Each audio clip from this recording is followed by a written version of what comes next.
আচ্ছা, সাংবাদিক বন্ধুগণ, আপনাদেরকে শুভেচ্ছা জানাই। আমি রুহিন হোসেন প্রিন্স, বাংলাদেশের কমিউনিস্ট পার্টি সিপিবির সাধারণ সম্পাদক। ইতিমধ্যে এটা জেনেছেন যে আজকে সকালে খুবই হঠাৎ করেই আমরা যখন ঐক্যমত্য কমিশনের সভায় আসছিলাম তখন ফোন করে আমাদেরকে জানানো হলো যে এই ধরনের সবার কথা।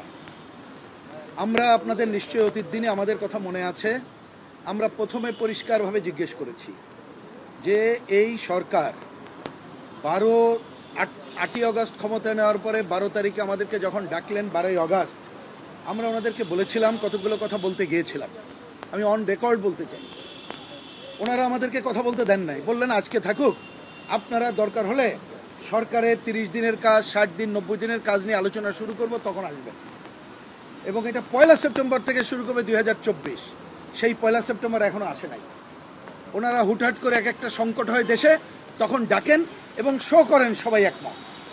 আমরা যার জন্য আগে কমিউনিস্ট পার্টির দিক থেকে বলেছিলাম যে শুধু এ ধরনের সংকটে যার যার দায়িত্ব পালন করব, হুটহাট করে ডাকলে সবসময় আসবে এমন না। কিন্তু আজকে যখন বললেন, আমরা পরিষ্কার করে জিজ্ঞেস করলাম এজেন্ডা কি।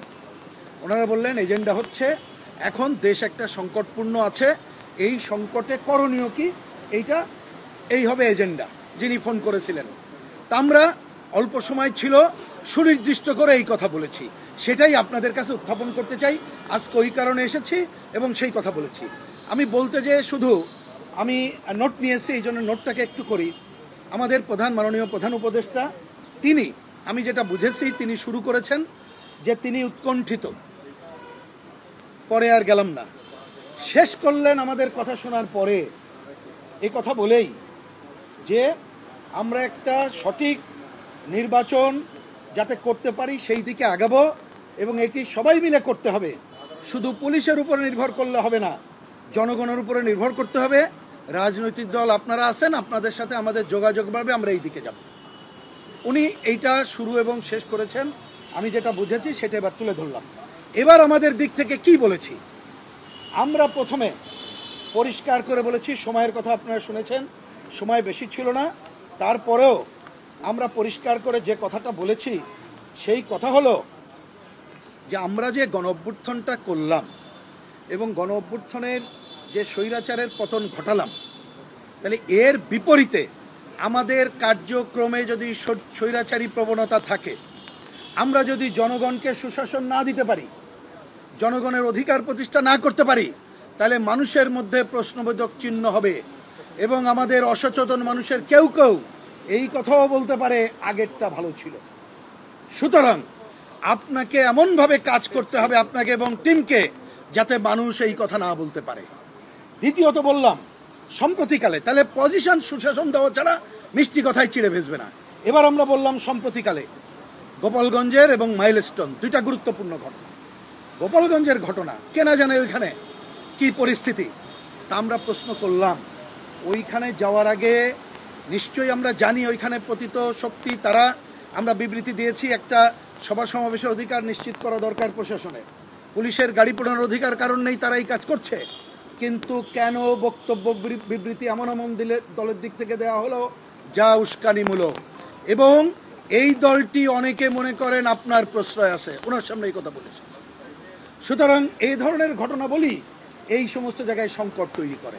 শুধু তাই না, পরবর্তীতে যে হত্যা হলো তার ময়না তদন্ত ছাড়া কেন তাদেরকে দাফন কাফন করা হলো, কেন 2 জন উপদেষ্টা যখন গেলেন, আমরা পত্রিকায় দেখলাম তারা অনেক কিছু করলেন কিন্তু ওই নিহত হদের বাড়ি গেলেন না। তার মানে মানুষের পারসেপশনটা কি হয়, এর আগে পতিত স্বৈরাচার যখন মানুষ মারা গেছে কি হয়েছে, স্থাপনা নিয়ে কান্নাকাটি করছে, তাহলে তো দেখা যাচ্ছে বিষয়টা আপনাদের তেমন। তাহলে এই হলে তো আপনি পারসেপশন দূর করতে পারবেন না। মাইলস্টোনের ঘটনা, এত বড় ঘটনা, একটা সরকার যদি মিনিমাম থাকে, যত দুর্বল হোক, সে তো নিয়মিত একটা ব্রিফিং করবেন, কেন উল্টোপাল্টা কথা হবে। তারপরে কোমলমতি ছাত্ররা, তারা শিক্ষক অভিভাবক যখন বিক্ষোভ করে, কেন ন্যাক্কারজনকভাবে পুলিশি হামলা চলল। সুতরাং এই ঘটনাগুলো আপনাদের সম্পর্কে মোটেই পারসেপশন ভালো করছে না। তাতে করে মানুষ কিন্তু মনে করছে যে এটা সরকার চালাইতে পারছেন না। এইটা কিভাবে দূর করবেন আপনাদের ব্যাপার, আপনারা উপদেষ্টা পরিষদ কিভাবে করবেন, এইটা হচ্ছে ব্যাপার।